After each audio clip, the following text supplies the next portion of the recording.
நீங்கள் வந்து கஷ்டப்பட்டு படித்து போகிற ஒருத்தன் வெறும் 5 லட்ச ரூபாயை வச்சுட்டு அவன் கொஸ்டின் பேப்பர் வாங்கி எழுதிட்டானா அவனுக்கு எவனுக்கு ரிசல்ட் நல்லா வரும்? அவனுக்கு தான் ரிசல்ட் நல்லா வரும். ஆமா அப்போ படிப்பில் என்ன விஷயம் இருக்குது அப்படின்னு ஒரு கொஸ்டின் மார்க் மாணவர்களே வருமா இல்லையா?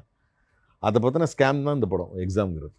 ஓகே டிஎன்பிசி எக்ஸாமோட ஃபுல் விஷயத்தை ரொம்ப ரிசர்ச் பண்ணி ஓகே ஒவ்வொரு கேஸையும் ரிசர்ச் பண்ணி அது 2008 2012 6 இப்படி நடந்த ஸ்கேம்ஸ் எல்லாம் வந்து கலெக்ட் பண்ணி அதிலிருந்து ஒவ்வொரு ஆஃபீஸர்ஸையும் போய் பார்த்து பெரிய ஹோம்ஒர்க் பண்ணி பண்ணப்பட்ட ஒரு வெப் சீரிஸ் இந்த எக்ஸாம்ங்கிறது.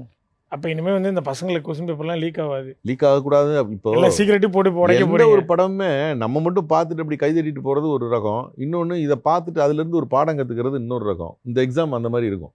இதை பார்த்தா நம்ம டெஃபினட்டாக இப்போ வந்து ஸ்கேம் பண்ணுறவங்களுக்கு ஒரு பயம் வர்ற மாதிரியான ஒரு விஷயத்த வந்து சொல்லியிருக்காரு டேரக்டர். அதனால வந்து அது கன்ஃபார்மாக வந்து இது ஒரு படமாக இல்லாமல் ஒரு பாடமாகவே இருக்கும்னு நம்பலாம். ஆஹா, Okay. படமா இருக்காது, பாடமா இருக்கும். அங்கே இருக்கு சூப்பர் சார். பசங்களா பிட்டி பேப்பர் வாங்கி எழுதிடலாம் நினைக்காதீங்க, பயங்கரமான ஒரு ப்ராடக்டோட வராங்க.